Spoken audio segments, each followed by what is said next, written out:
Kasih tepuk tangan buat Tuhan sebelum Anda duduk. Silakan duduk kembali. Ada pengumuman spesial. Semalam barusan Pastor Michael kontak saya jam 8 malam gitu. Dan dia ngomong, Ko Frankie, kita jadikan apa nih? 20 Mei, catat tanggalnya. Saya akan bawa sekitar 14 orang tim saya. Dan kami akan membuat pertama kalinya live worship ada di kota Surabaya. Kasih tepuk tangan dong. Dan menariknya gini, kami akan berkolaborasi dengan GSCS Worship. Ya, jadi catat tanggalnya 20 Mei. Nanti bakal ada tiket yang harus dijual untuk bisa mendukung dari produksi dari acara ini juga. Tiketnya baru dijual nanti tanggal 8 Mei. Ya. Jadi bagi yang mau mendapatkan tiketnya, Anda bisa mendapatkan tiketnya mulai tanggal 8 Mei. Dan itu akan dibagi menjadi 2 sesi. Sesi pertama itu jam 5 sore. Dan sesi kedua nanti jam setengah 8 malam. Ya, Anda bisa pilih Anda mau hadir yang mana. Dan saya sangat yakin bahwa ruangan ini akan terisi dengan penuh. Dan banyak orang akan dijamah sama Tuhan. Karena di dalam hadirat Tuhan ada kuasa Tuhan yang maha dahsyat. Yang bisa kita rasakan, kita bisa alami. Amin. Catat tanggalnya 20 Mei. Oke. Nah hari ini firman Tuhan sangat spesial. Saya biasanya kalau membawakan firman seringkali pengennya berseri atau pengennya ada ganti-ganti tema. Tapi dari kemarin ketika saya berdoa saya mau membawakan satu topik yang menjadi pondasi kehidupan orang di dalam Tuhan. Judulnya adalah ini. Tuntun aku Tuhan. Ya, judulnya apa?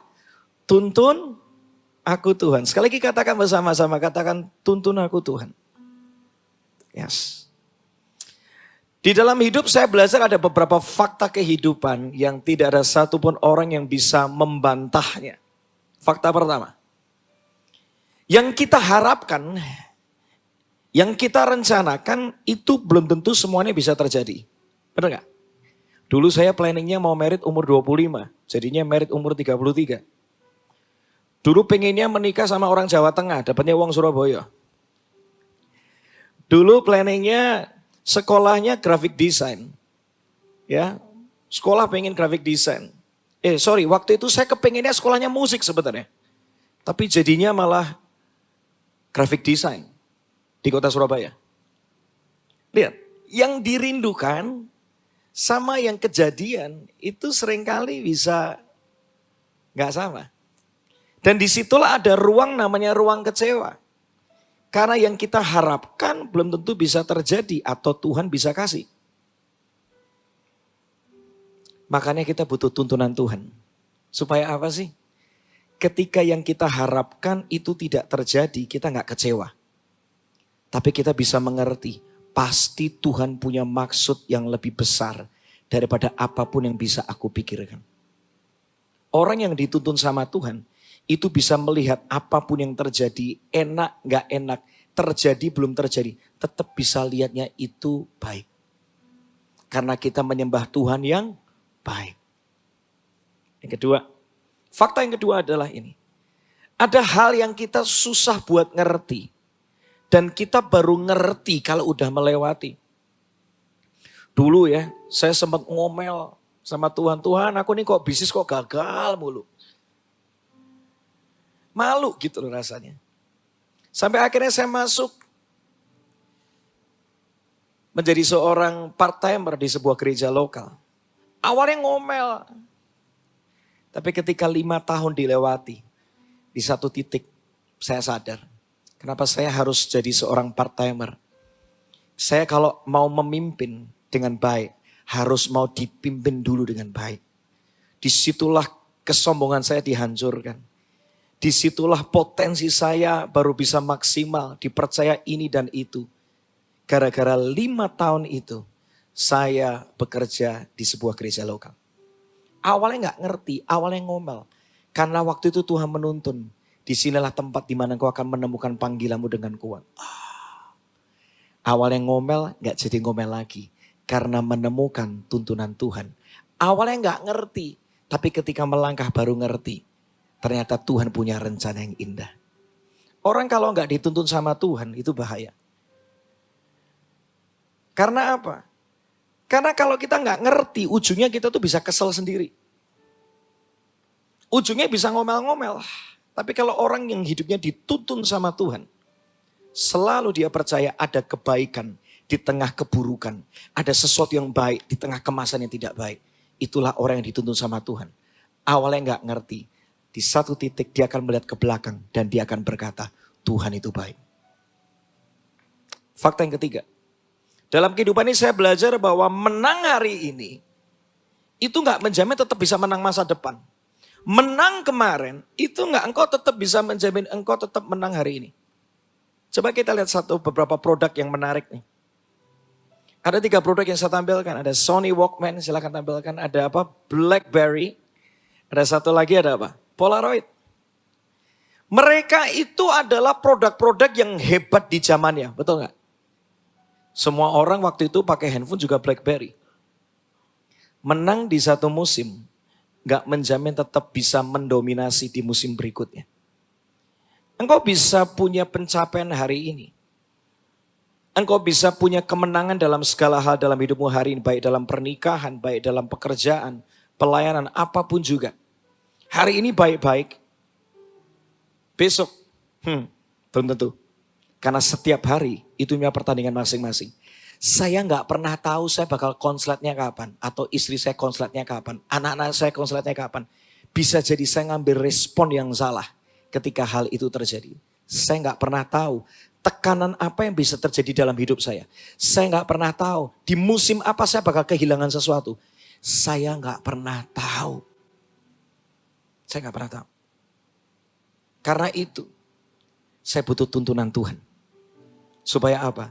Setiap hari, apapun yang terjadi, saya tetap bisa meresponi dengan benar. Saya menang atas keadaan. Saya menang atas perasaan. Saya menang atas ketakutan. Saya menang atas kebingungan. Karena tuntunan Tuhan. Fakta yang keempat.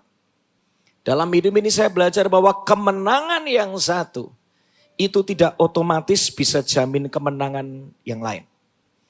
Orang bisa punya uang banyak, tidak menjamin pernikahannya bahagia. Betul nggak? Orang yang punya duit banyak tidak menjamin hidupnya tenang. Orang yang bisa beli kasur paling mahal, ranjang paling mahal, tidak menjamin bisa tidur dengan nyenyak. Setuju? Ada orang malah kasurnya biasa-biasa aja tapi tidurnya terus gitu ya.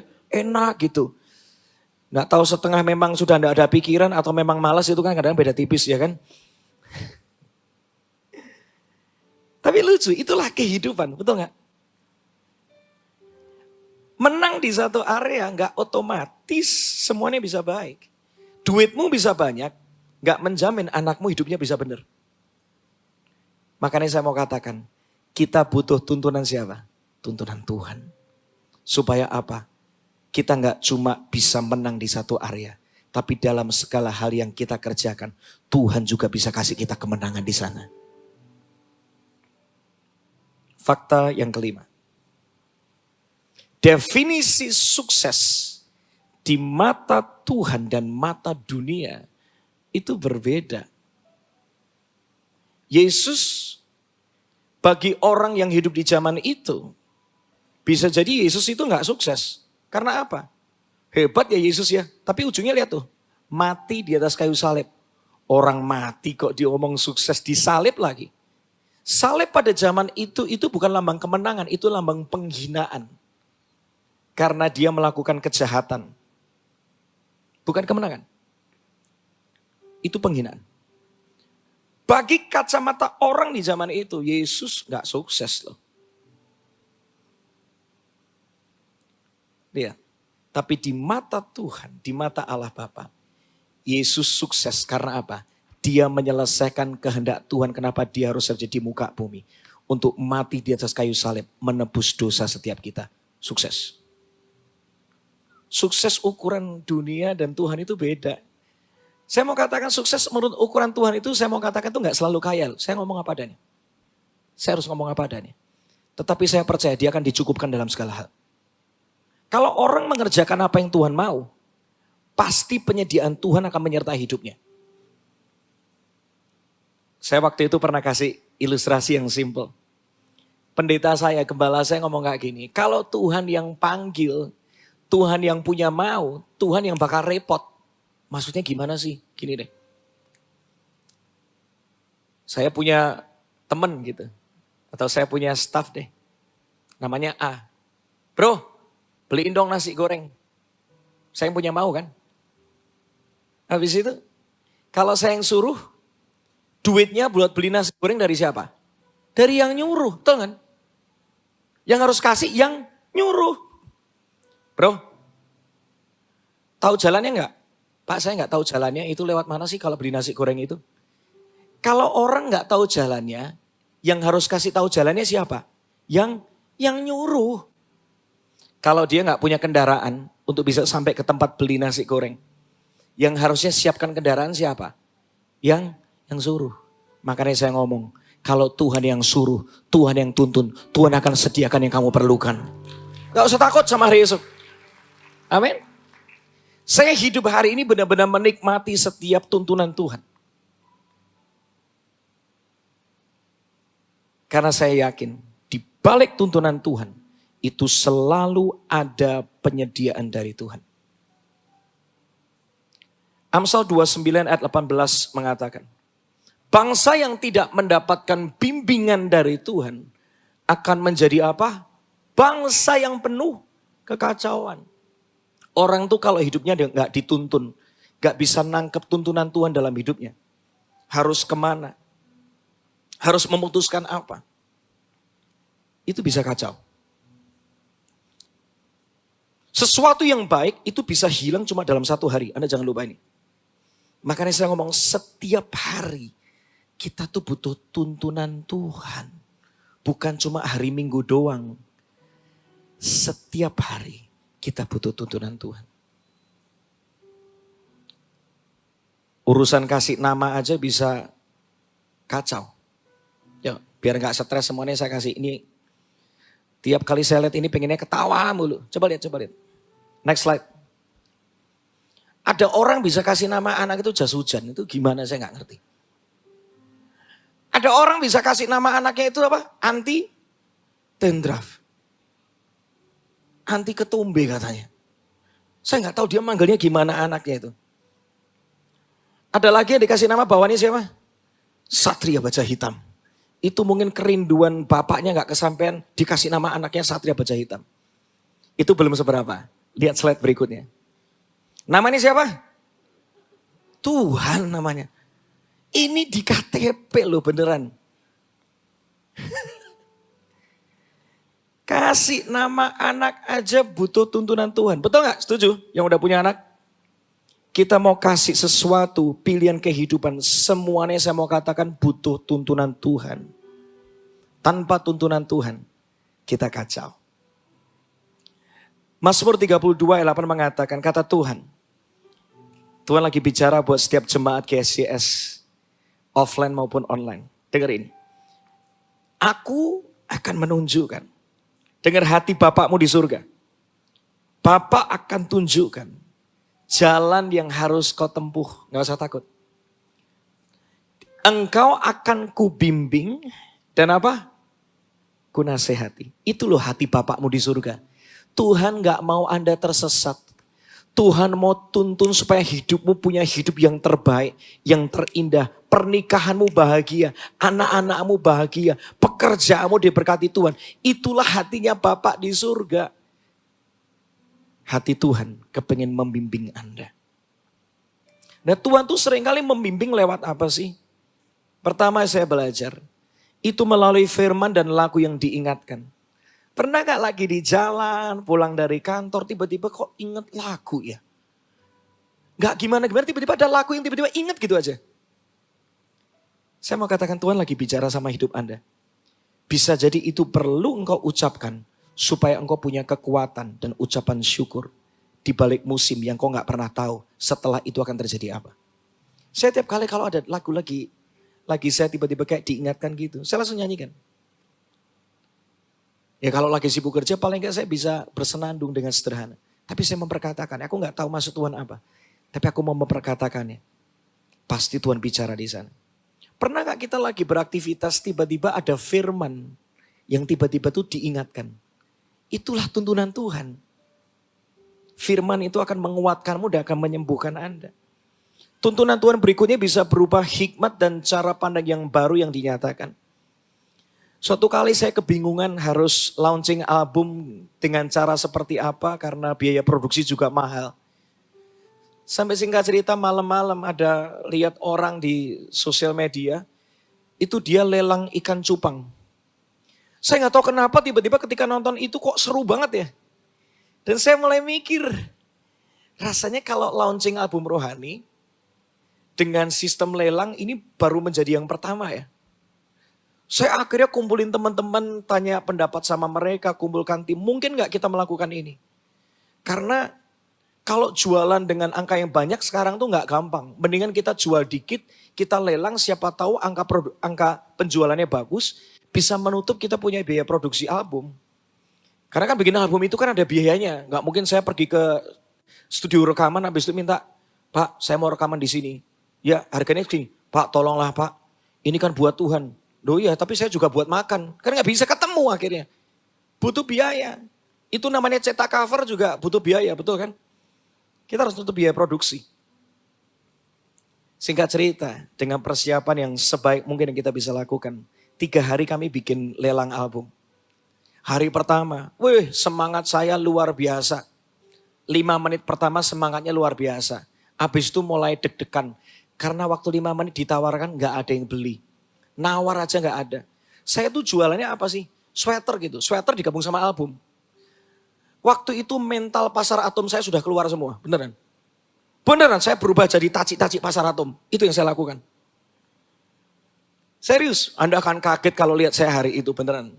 Kalau di Jakarta mentalnya mental Mangga 2. Kok boleh kok gitu. Ayo siapa yang mau beli ini sweater ini gini. Saya jelasin gini. 5 menit gak ada yang nawar. Mulai ciut itu. Aduh kalau gak ada yang nawar gimana nih. Ngomongnya dapat idenya dari Tuhan lagi. Udah kan.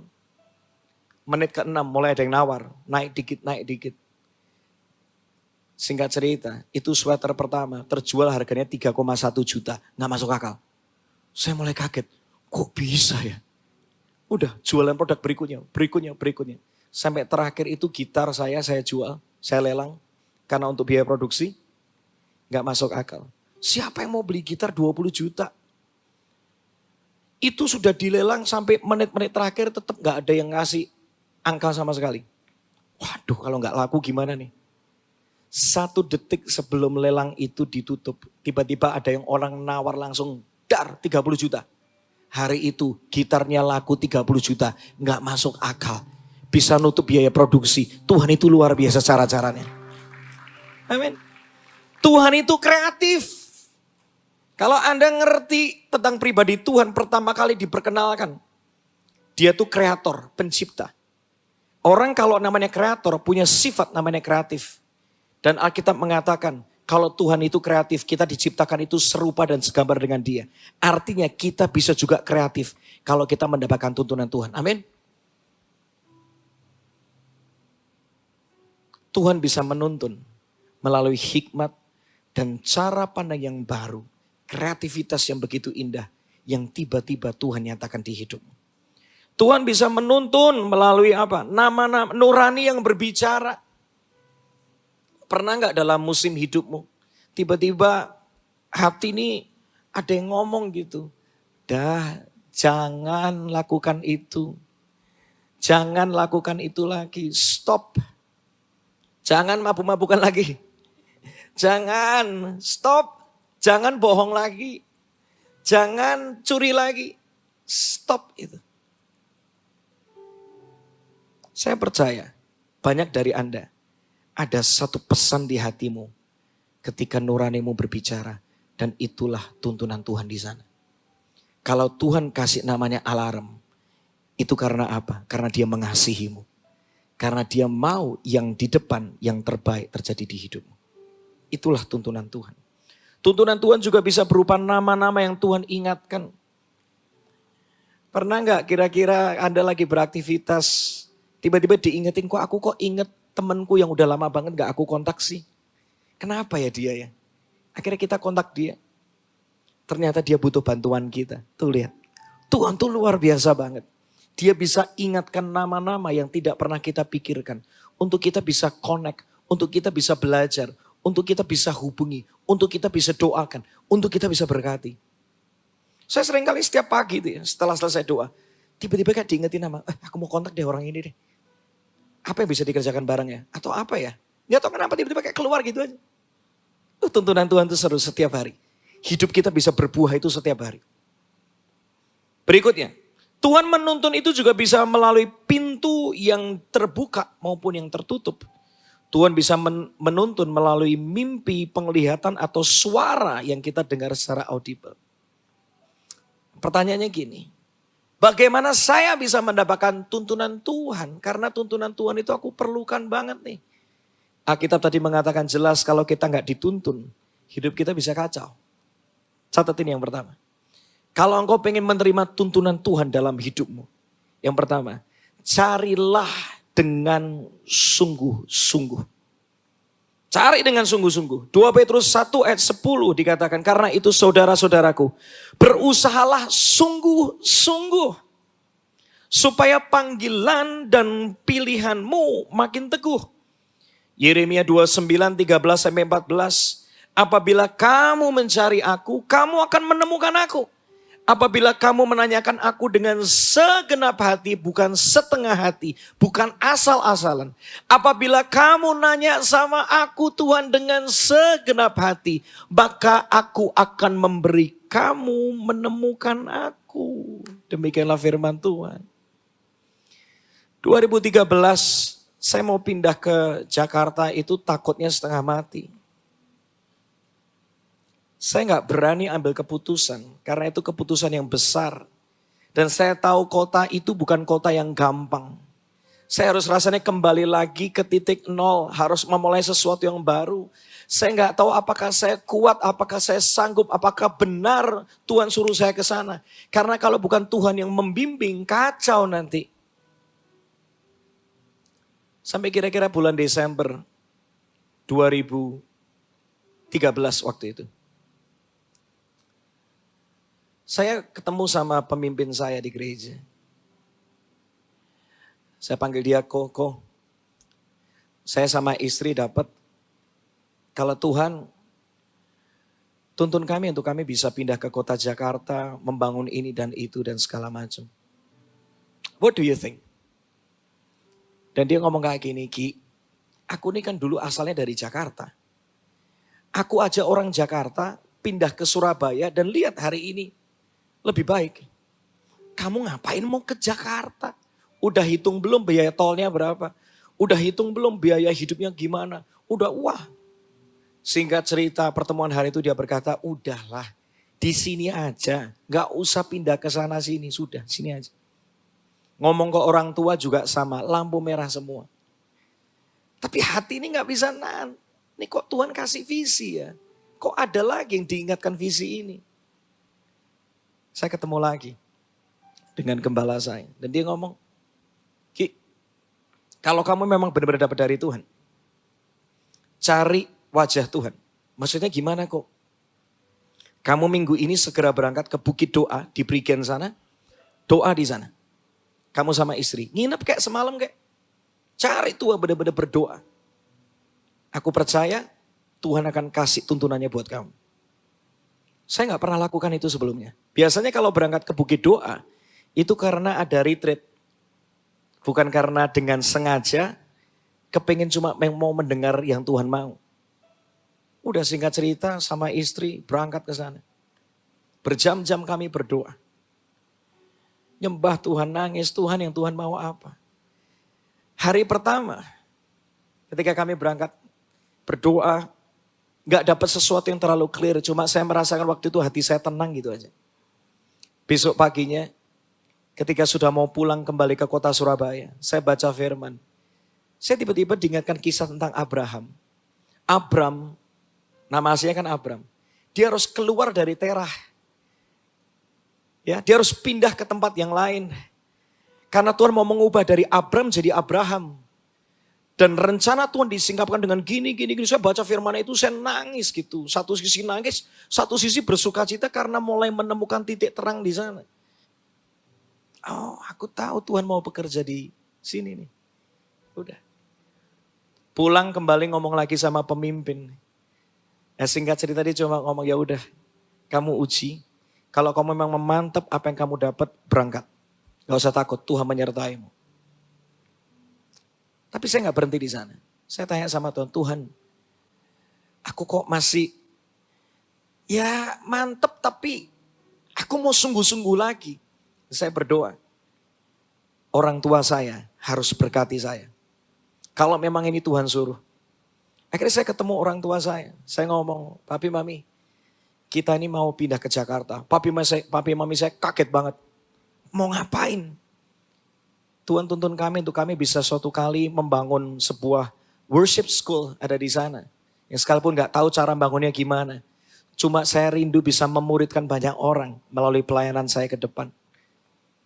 Papi mami kaget, tapi ketika itu kami berdoa bersama-sama. Ketika berdoa bersama-sama, papi saya mulai memperkatakan sesuatu yang meneguhkan saya. Nak, gak usah takut. Tuhan menyertaimu. Tuhan membimbingmu. Seperti Abraham. Saya kaget, Abraham kok diulangi lagi? Saya gak pernah cerita sama papi mami saya tentang apa yang saya dapat di Bukit Doa. Tetapi ternyata firman yang sama itu bisa klop connect hari itu.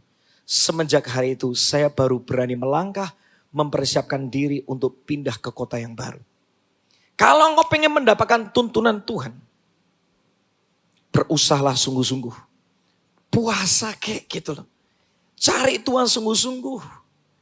Cari konfirmasi sungguh-sungguh. Baca firman dan temukan Tuhan yang Tuhan mau yang mana. Ajar aku mendengar yang kau mau. Alkitab mengatakan, siapa yang mencari dengan sungguh-sungguh, siapa yang menanyakan dengan segenap hati, Tuhan akan memberi supaya kamu bisa menemukan hatinya Tuhan. Cari sungguh-sungguh. Amin. Yang mau menemukan tuntunan Tuhan, cari sungguh-sungguh. Yang kedua, bagaimana bisa menemukan tuntunan Tuhan? Milikilah motivasi hati yang benar. Yakobus 4 ayat 3, kamu berdoa tetapi kamu gak terima apa-apa karena kamu salah berdoa. Sebab yang kamu minta itu kamu mau habiskan untuk memuaskan hawa nafsumu. Kalau sudah hatinya gak benar, maka tuntunan Tuhan susah ada di sana. Hati beresin dulu. Supaya Tuhan bisa berbicara dengan jelas. Mazmur 66 ayat 18. Seandainya ada niat jahat di dalam hatiku, tentu Tuhan gak mau dengar. Engkau minta pimpinan Tuhan tetapi engkau gak mau bereskan hati. Maka Tuhan susah buat berbicara buat kita. Tuhan mau hatimu beres dulu. Tuhan kalau hatiku, aku kepengen mendapatkan tuntunanmu supaya aku ini diakui. Orang gak lagi merendahkan aku. Supaya aku ini cepat kaya. Supaya aku tuh punya ambisi ini. Udah, beresin itu dulu. Begitu hatimu bersih, tuntunan Tuhan akan nyata di hidupmu. Dan engkau akan bisa melihat satu demi satu langkah. Langkah untuk engkau tetap naik dan tidak turun. Akan bisa engkau alami dalam hidupmu. Beresin hati. Siang sore hari ini beresi hati. Supaya Tuhan bisa berbicara buat kita. Yang ketiga. Kalau engkau pengen mendengar tuntunan Tuhan. Penuhilah hatimu dengan perkataan firman, lagu dan pengajaran yang sehat. Yohanes 14 ayat 26 mengatakan, tetapi roh Allah, penolong yang akan diutus Bapa atas namaku, dialah yang akan mengajar kalian segalanya dan mengingatkan kalian akan semua yang sudah kuberitahukan kepadamu. Salah satu tugas dari Roh Kudus adalah untuk mengingatkan kita atas apa yang pernah diajarkan sama kita. Bisa jadi itu lagu, bisa jadi itu firman, bisa jadi itu pengajaran yang membangun hidup kita. Kalau kita simpen itu, Roh Kudus akan ingatkan. Ya. Jadi ketika engkau membutuhkan tuntunan Tuhan melalui firman, melalui lagu, melalui pengajaran yang pernah kau terima, simpanlah dulu. suatu kali engkau memerlukannya, Roh Kudus akan mengingatkannya. Sehingga engkau gak salah ambil keputusan. Suatu kali saya pernah jengkel banget loh. Sama seseorang. Mau connect aja susah. Tapi saya sadar bahwa hidup ini harus bangun hubungan yang baik. Sekalipun seringkali dianggap gak baik. Buat saya hubungan itu nomor satu. Sampai suatu pagi ketika mau ibadah. Saya waktu itu pelayanan. Ada satu lagu yang Tuhan ingatkan. Lagu udah lama banget. Lagunya kayak gini.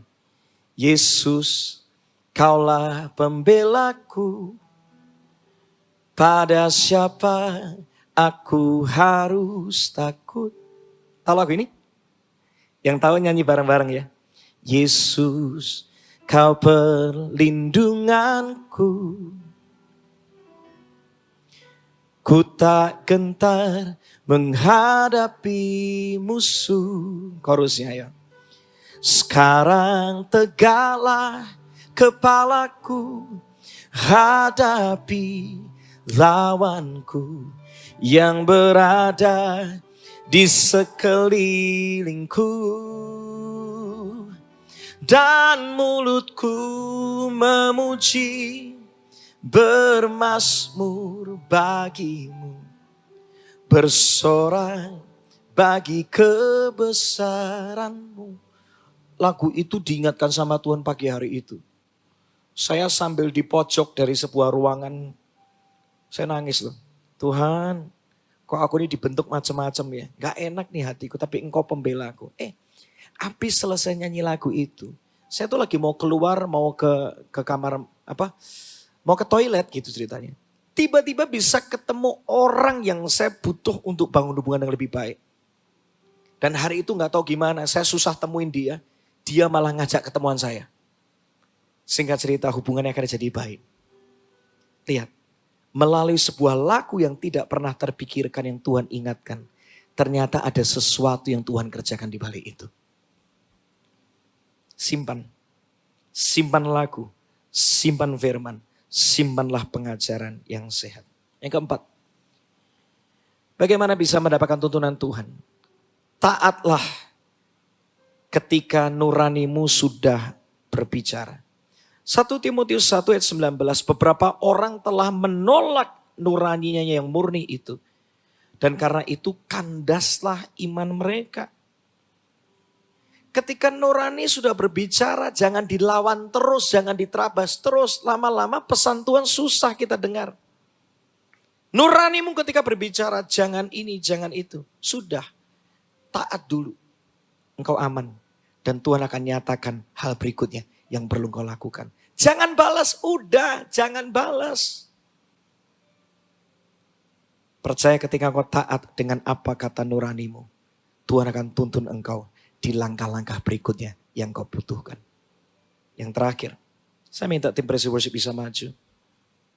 Yang terakhir ini, bagaimana bisa mendapatkan tuntunan Tuhan? Tetaplah rendah hati.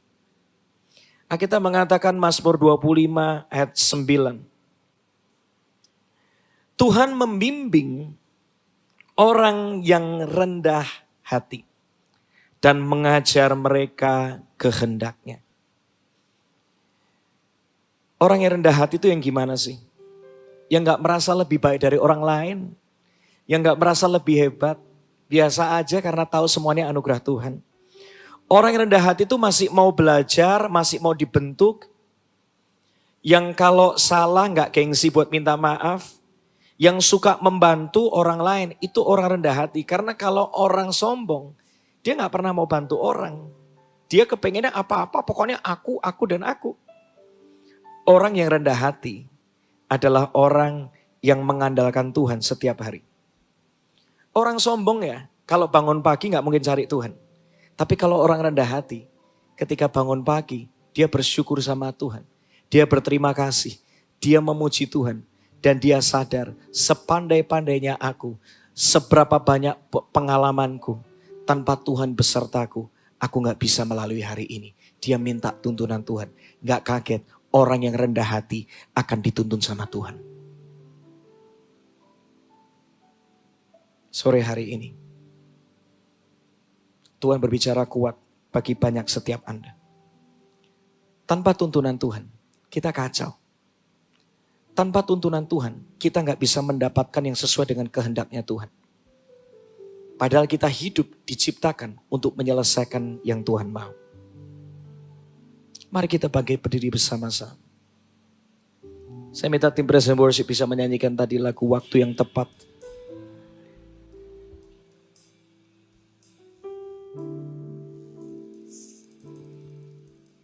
Sebelum kita akan menyanyikan lagu ini, dengar ini baik-baik. Kita ada hari ini, itu karena semua pilihan, semua keputusan yang kita buat di masa lalu kita. Betul gak? Dan kita ada di hari depan, itu karena keputusan yang kita buat hari ini dan hari-hari berikutnya. Dalam sehari salah ambil keputusan, itu bisa berakibat fatal buat puluhan tahun ke depan. Bayar harganya bisa mahal. Saya mau katakan, hari ini jangan salah ambil keputusan. Kita butuh tuntunan Tuhan. Lebih dari semua pengalaman, pengetahuan, koneksi kita. Karena Tuhan kita tahu yang terbaik buat kita semua. Amin.